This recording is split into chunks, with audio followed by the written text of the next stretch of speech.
Hello மக்களே, அனைவருக்கும் வணக்கம். இன்றைக்கி நம்ம ஜாபல சேனலை எதை பற்றி பார்க்க போகிறோம் அப்படின்னு பார்த்திங்கன்னா, நம்ம தமிழக அரசு அறநிலையத்துறையிலேருந்து ஒரு புதிய நோட்டிஃபிகேஷன் ரிலீஸ் பண்ணியிருக்காங்க. அதை பற்றின ஃபுல் டீட்டெயில்ஸ் தான் இந்த வீடியோவில் நம்ம பார்க்க போகிறோம். எப்போ ரிலீஸ் பண்ணாங்க அப்படின்னு பார்த்தீங்கன்னா, நேற்று தான் இந்த நோட்டிஃபிகேஷன் ரிலீஸ் பண்ணியிருக்காங்க.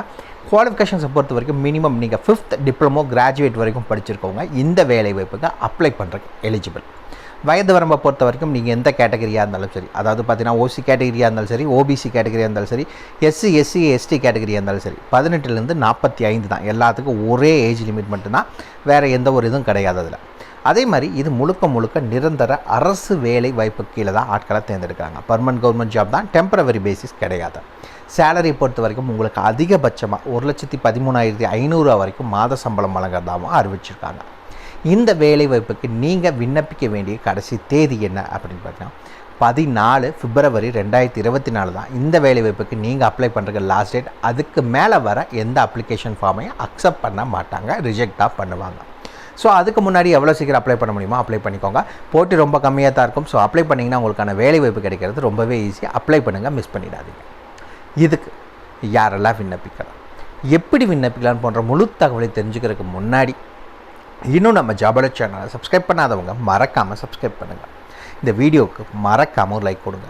நீங்கள் கொடுக்குற ஒவ்வொரு லைக்கும் எங்களுக்கு அடுத்த வீடியோ போட ரொம்பவே மோட்டிவேட்டாக இருக்கும். வீடியோ டிஸ்கிரிப்ஷனில் நம்ம டெலிகிராம் குரூப் மற்றும் வாட்ஸ்அப் குரூப்போட லிங்க் இருக்குது. இன்னும் ஜாயின் பண்ணாதவங்க கட்டாயம் ஜாயின் பண்ணிக்கோங்க. அப்போ தான் உங்கள் மாவட்டங்களில் வர அனைத்து வேலை வாய்ப்புகளையும் உடனுக்குடன் உங்களால் தெரிஞ்சுக்க முடியும். அதே வீடியோ டிஸ்கிரிப்ஷன் மற்றும் கமெண்ட்டில் இந்த வேலை வாய்ப்புக்கான அஃபிஷியல் நோட்டிஃபிகேஷன் லிங்க்கும் ப்ரொவைட் பண்ணியிருக்கோம். மறக்காமல் உள்ளே போங்க, கிளியராக படிங்க, அதுக்கப்புறமா அப்ளை பண்ணுங்கள். வாங்க உள்ளே போய் முழு தகவல் என்னங்கிறத பார்க்கலாம். மக்களே, பார்த்தீங்கன்னா இதுதான் இந்த வேலை வாய்ப்புக்கான அஃபிஷியல் அப்ளிகேஷன் ஃபார்ம். இதுதான். இந்த இடத்துல உங்களுடைய ஃபோட்டோ ஒட்டிக்கோங்க. இந்த இடத்துல நீங்கள் என்ன போஸ்டிங்காக அப்ளை பண்ண போகிறீங்க அப்படிங்கிற டீட்டெயில்ஸாக மென்ஷன் பண்ணுங்கள். ஃபஸ்ட் எடுத்தோடனே விண்ணப்பதாரர் பெயர், ஓகேங்களா. அப்ளிகேட் நேம் என்ன அப்படிங்கிறத மென்ஷன் பண்ணுங்கள். இரண்டாவது உங்களுடைய தந்தை அல்லது காப்பாளர் பெயர், ஓகேங்களா. ஃபாதர் நேம் அல்லது கார்டியன் நேம், எந்த பேரை மென்ஷன் பண்ண நினைக்கிறீங்களோ அந்த பேரை மென்ஷன் பண்ணிக்கோங்க. பிறந்த தேதி மற்றும் வயது இரண்டையுமே மென்ஷன் பண்ணணும். டேட் ஆஃப் பர்த்துக்கு பார்த்தீங்கன்னா ஒன்று 10th மார்க் ஷீட்டு, இல்லைன்னா உங்களோட டேட் ஆஃப் பர்த் சர்டிஃபிகேட் இருந்துச்சுன்னா அதை வச்சு மென்ஷன் பண்ணிக்கோங்க. அதுக்கடுத்தது தற்போதைய முகவரி. இப்போ நீங்கள் இருக்க கரண்ட் அட்ரஸ் என்ன, door number, street name, area name, district, taluk, pincode எல்லாத்தையும் கிளியராக மென்ஷன் பண்ணுங்கள். அதுக்கடுத்து உங்களுடைய மதம் மற்றும் இனம், நீங்கள் எந்த மதத்தை சார்ந்தவங்க, அதே மாதிரி என்ன இனம் அப்படிங்கிறத மென்ஷன் பண்ணுங்கள். அதுக்கடுத்து உங்களுடைய கல்வி தகுதி, நீங்கள் என்ன படிச்சிருக்கீங்க அப்படிங்கிற டீட்டெயில்ஸை மென்ஷன் பண்ணுங்கள். இந்த இடத்துல ஏதாவது முன் அனுபவம் உங்களுக்கு இருந்துச்சு அப்படின்னா இந்த காலத்தை மென்ஷன் பண்ணுங்கள். அதுக்கடுத்து பார்த்திங்கன்னா, நீங்கள் அரசு பதிவு, அதாவது கவர்மெண்ட் கெசட்டட் ஆஃபீஸர்கிட்ட ஒரு NOC வாங்கணும். அதே மாதிரி நீங்கள் வச்சு அனுப்ப வேண்டிய எல்லா டாக்குமெண்ட்ஸ்லையும் அவர்கிட்ட போய் சைன் வாங்கிக்கோங்க. அவர்கிட்ட ஒரு NOC வாங்கணும். அதே மாதிரி போலீஸ் ஸ்டேஷன்லேயே NOC வாங்கணும். கவர்மெண்ட் கெசட் ஆஃபீஸர்கிட்ட ஒரு NOC வாங்கிட்டு நீங்கள் என்னென்ன டாக்குமெண்ட்ஸ் வச்சு அனுப்ப போகிறீங்களோ எல்லா டாக்குமெண்ட்ஸ்லையும் மறக்காமல் அவர்கிட்ட செல்ஃப் அட்டஸ்டட் வாங்கணும். வாங்கி என்ன பண்ணுங்கள் அப்படின்னா, அது எல்லாமே ஜெராக்ஸ் எடுத்துக்கோங்க. ஜெராக்ஸ் எடுத்துகிட்டு அவர்கிட்ட வாங்கின அந்த செல்ஃப் அட்டஸ்டட் வாங்கின ஒரிஜினலாக உங்கள் கையில் வச்சுக்கோங்க. அதை ஜெராக்ஸ் எடுத்ததை மட்டும் வச்சு அனுப்புங்க, ஓகேங்களா. ஜெராக்ஸ் காப்பியில் தான் அது எல்லாமே நீங்கள் வாங்குவீங்க அவர்கிட்ட. அதை அடுத்ததாக ஒரு ஜெராக்ஸ் எடுத்து அதை வச்சு அனுப்புங்க, ஓகேங்களா. ஏதாவது டவுட்னா மறக்காமல் கமெண்ட் பாக்ஸில் கமெண்ட் பண்ணுங்கள். கீழே மறக்காமல் உறுதிமொழியை படித்து பார்த்துக்கோங்க. அதுக்கு அடுத்தது விண்ணப்பதாரன் ஒப்பம் அப்படின்னு கொடுத்துருக்காங்க. இந்த இடத்துல உங்களுடைய சிக்னேச்சரை போட்டு அனுப்புங்க. அவ்வளோதான் அஃபிஷியல் அப்ளிகேஷன் ஃபார்ம். அது கீழே பார்த்தீங்கன்னா உங்களுக்கான ஏஜ் லிமிட் என்ன அப்படிங்கிறத மென்ஷன் பண்ணிப்பாங்க. நீங்கள் மினிமம் 18 இருக்கணும், மேக்ஸிமம் 45. எந்த டேட்டை கால்குலேட் பண்ணி பார்த்தீங்கன்னா 1/1/2024 கால்குலேட் பண்ணி மினிமம் 18, மேக்ஸிமம் 45 இயர்ஸுக்குள்ளே இருந்துச்சு அப்படின்னா நீங்கள் அப்ளை பண்ணுறக்கு எலிஜிபிள். தாராளமாக அப்ளை பண்ணிக்கலாம். எந்த கேட்டகரியாக இருந்தாலும் சரி, ஒரே ஏஜ் லிமிட் மட்டும்தான். இதில் பார்த்திங்கன்னா நிறைய நிபந்தனைகள் கொடுத்துருக்காங்க. நீங்கள் என்னென்னலாம் வச்சு அனுப்பணும் அப்படிங்கிற எல்லா டீட்டெயில்ஸும் இதுலேயே வச்சு உங்களுக்கு கொடுத்துருக்காங்க. அது என்னங்கிறத நம்ம ஃபஸ்ட்டு பார்த்துக்கலாம். இது அறநிலைத்துறை என்காட்டி இந்த வேலை வாய்ப்புக்கு முழுக்க இந்து மதத்தை சார்ந்தவங்க தான் அப்ளை பண்ண முடியும், வேறு யாரும் அப்ளை பண்ண முடியாது. அதே மாதிரி பார்த்திங்கன்னா உங்களுக்கு ஏதாவது உடம்புல தொற்று நோய் அது மாதிரி இருந்துச்சு அப்படின்னா நீங்கள் அப்ளை பண்ண முடியாது.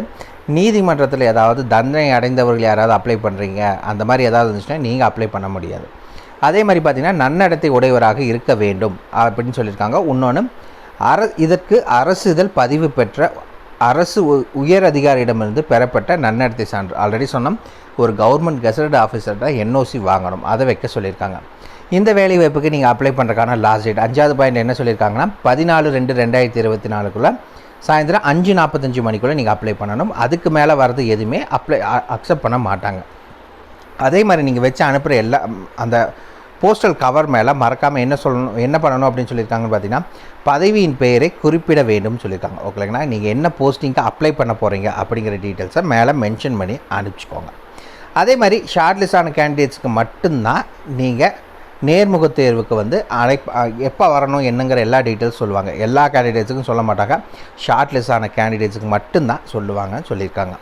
அதே மாதிரி நேரடி பணி நியமனம் இன்டர்வியூ எதுக்கு கீழே அப்படின்னு பார்த்தா இந்து சமய அறநிலையத்தை அதோட சட்ட விதிகளுக்கு கீழே தான் அந்த இன்டர்வியூ நடக்கும்னு சொல்லியிருக்காங்க. விண்ணப்பதாரர் நல்ல தேக ஆரோக்கியத்துடன் இருக்க வேண்டும் சொல்லியிருக்காங்க. ஓகேங்களா, நல்ல உடல் தகுதியோடு இருக்கணும். அதுக்கடுத்தது நான் ஆல்ரெடி சொன்னது தான், விண்ணப்பதாரர் அனுப்பப்படும் அனைத்து சான்றிதழ்களிலும் அரசு பதிவு பெற்ற அலுவலர் சான்றப்பம் பெறப்பட்ட புகைப்பட நகல்களை மட்டுமே இருக்க வேண்டும். அசல் சான்றிதழ்களை அனுப்பக்கூடாது. நீங்கள் ஃபஸ்ட்டு ஒரிஜினல் டாக்குமெண்ட்ஸ் எதுவும் அனுப்பிச்சிடாதீங்க. என்னென்னலாம் அனுப்பணும்னா அதை ஃபஸ்ட்டு ஜெராக்ஸ் எடுத்துகிட்டு அதில் போய் எல்லாத்துலேயுமே கவர்மெண்ட் கெசட் ஆஃபீஸரில் ஒரு என்ஓசியும் வாங்கிட்டு எல்லா டாக்குமெண்ட்ஸ்லையும் சைனும் வாங்கிட்டு அதை எல்லாத்தையுமே மறுபடியும் ஜெராக்ஸ் எடுத்து அதை தான் வச்சு அனுப்பணும். அவர்கிட்ட சைன் வாங்கினா அந்த ஒரிஜினலை வச்சு அனுப்பக்கூடாது, நல்லா தெரிஞ்சுக்கோங்க. ஓகேங்களா, அதுக்கடுத்தது பார்த்திங்கன்னா இந்த இடத்துல பார்த்திங்கன்னா கட்டணமெல்லாம் எதுவும் கிடையாது. இந்த வேலை வாய்ப்பு பாருங்க, நோ ஃபீஸ் தான். ஓகேங்களா, எந்த இதுவும் நீங்கள் பே பண்ண தேவை கிடையாது. அதுக்கடுத்து பார்த்திங்கன்னா பிவிஆர்னு சொல்லுவாங்க, போலீஸ் வெரிஃபிகேஷன் ரிப்போர்ட். காவல்துறை நன்னடத்தை சான்றிதழ் பெற வேண்டும். உங்கள் ஏரியா கீழே இருக்க காவல்துறையிட்ட போய் ஒரு பிவிஆர் சர்டிஃபிகேட் வாங்கணும். இதெல்லாமே வாங்கி நீங்கள் அனுப்ப வேண்டிய முகவரி இங்கே மென்ஷன் பண்ணியிருக்காங்க. இந்த வேலைவாய்ப்பு அறநிலையத்துறையில் எங்கே அப்படின்னு பார்த்தீங்கன்னா திருச்செந்தூர் முருகன் கோயிலில் தான் இந்த நோட்டிஃபிகேஷன். அதுக்கான அட்ரஸ் இங்கே ஃபுல்லாக கொடுத்துருக்காங்க. எந்த அட்ரஸில் அனுப்பணும் அப்படின்னு பார்த்தீங்கன்னா இணை ஆணையர் அல்லது செயல் அலுவலர், அருள்மிகு சுப்பிரமணிய சுவாமி திருக்கோயில், திருச்செந்தூர் 628215, தூத்துக்குடி மாவட்டம். தொலைபேசி எண் 0463924221. ஓகேங்களா, அப்போ தூத்துக்குடி மாவட்ட மக்கள் மட்டும்தான் அப்ளை பண்ண முடியுமான்னு ஒரு கேள்வி வரும். அப்படியெல்லாம் இல்லை. இந்த வேலைவாய்ப்புக்கு தகுதி விருப்பம் இருக்குது, யாராக இருந்தாலும் சரி அப்ளை பண்ணுறதுக்கு எலிஜிபிள், தாராளமாக அப்ளை பண்ணிக்கலாம். வாங்க, இதில் பார்த்திங்கன்னா ஒரு முக்கியமான விஷயம் என்னென்னா 3 நோட்டிஃபிகேஷன் தனித்தனியாக அறிவிச்சிருக்காங்க. அதுக்கு தனியாக நம்ம பார்த்திங்கன்னா ஒரு ஃபோட்டோ மாதிரி வச்சு நான் அதில் சொல்லிடுறேன். 3 நோட்டிஃபிகேஷனுக்கான லிங்க் வீடியோ டிஸ்கிரிப்ஷன் லிங்க் கொடுத்துருக்கோம் நம்ம வெப்சைட்டில். உள்ளே போனீங்கன்னா 3 நோட்டிஃபிகேஷனும் தனித்தனியாக இருக்குது, நீங்கள் டவுன்லோட் பண்ணி செக் பண்ணிக்கலாம். வாங்க, என்னென்ன வேலைவாய்ப்பு, எவ்வளோ சம்பளம், என்ன குவாலிஃபிகேஷன்ஸ்னு பார்க்கலாம். என்னென்ன வேலை வாய்ப்புகளுக்கு ஆட்களை தேர்ந்தெடுக்கிறாங்க அப்படின்னு பார்த்தீங்கன்னா ஃபஸ்ட்டு ஜூனியர் இன்ஜினியர் எலக்ட்ரிக்கல், ரெண்டாவது அசிஸ்டன்ட் இன்ஜினியர் சிவில், மூணாவது பார்த்தீங்கன்னா மடப்பள்ளி சப் டெம்பிள், திருவிலகு சப் டெம்பிள்னு ஒரு 4 விதமான பதவிகளுக்கு ஆட்களை தேர்ந்தெடுக்கிறாங்க. இந்த வேலைவாய்ப்புக்கான குவாலிஃபிகேஷன்ஸ் என்னங்கிறத பார்த்துடலாம். ஜூனியர் இன்ஜினியர் எலக்ட்ரிக்கல், நீங்கள் டிப்ளமோ எலக்ட்ரிக்கல் இன்ஜினியரிங் படித்தவங்க அப்ளை பண்ணலாம். அசிஸ்டன்ட் இன்ஜினியர் சிவில், இந்த வேலைவாய்ப்புக்கு நீங்கள் கிராஜுவேட் முடிச்சிருக்கணும். எதில் அப்படின்னு பார்த்தீங்கன்னா சிவில் இன்ஜினியரிங்கில் படித்தவங்க அப்ளை பண்ணலாம். மடப்பள்ளி, இந்த வேலைவாய்ப்புக்கு எழுதவும் படிக்கவும் தெரிஞ்சிருந்தால் போதும், அக்செப்ட் பண்ணிக்குவாங்க. இது இல்லாமல் உங்களுக்கு நெய்வேதியம் பிரசாதம் இதெல்லாமே செய்ய தெரியணும் அப்படின்னு சொல்லியிருக்காங்க. அவ்வளோதான். அதுக்கடுத்தது பார்த்திங்கன்னா திருவிலகுன்னு சொல்லுவாங்க. இந்த வேலைவாய்ப்புக்கு எழுத படிக்க, அதாவது தமிழில் எழுதவும் படிக்கவும் உங்களுக்கு தெரிஞ்சிருச்சுன்னா போதும், அப்ளை பண்ணுறதுக்கு இந்த வேலைவாய்ப்புக்கு எலிஜிபிள். சம்பளம் எவ்வளோ அப்படின்னு பார்த்தீங்கன்னா ஃபஸ்ட்டு எடுத்தோன்னே ஜூனியர் இன்ஜினியர் எலக்ட்ரிக்கலுக்கு 35,900 1,13,500 ரூபா.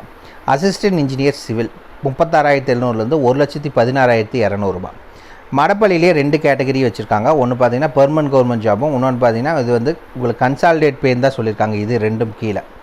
மேலே பார்த்தீங்கன்னா உங்களுக்கு பெர்மனன்ட் ஜாப்னா 16,900 36,800 மேலே. இது ரெண்டும் பார்த்தீங்கன்னா உங்களுக்கு பர்மனெண்ட் இல்லாமல் உங்களுக்கு கான்ட்ராக்ட் பேசிஸில் தான் வரும். இந்த ரெண்டு வேலை வாய்ப்புக்குமே இதுக்கு பார்த்தீங்கன்னா 6,000 உங்களுக்கு சம்பளம் வழங்குறதா சொல்லியிருக்காங்க. அவ்வளோதான் மக்களே. இதுக்கான full details video description link கொடுத்துருக்கோம். ஏதாவது டவுட்னா மறக்காம கமெண்ட் பாக்ஸில் கமெண்ட் பண்ணுங்கள், நான் என்னங்கிறத கிளாரிஃபை பண்ணுறேன். இந்த வீடியோ பிடிச்சிருந்தா மறக்காம ஒரு லைக் கொடுங்க. இது உங்கள் நண்பர்கள் சொல்லாக கட்டாயம் ஷேர் பண்ணுங்கள். அதே மாதிரி உங்களுக்கு ஏதாவது டவுட் இருக்குன்னா மறக்காம கமெண்ட் பாக்ஸில் கமெண்ட் பண்ணுங்கள். உங்களை நாளைக்கு நான் வேறு சூப்பரான வீடியோ மூலியமாக சந்திக்கிறேன். மிக்க நன்றி.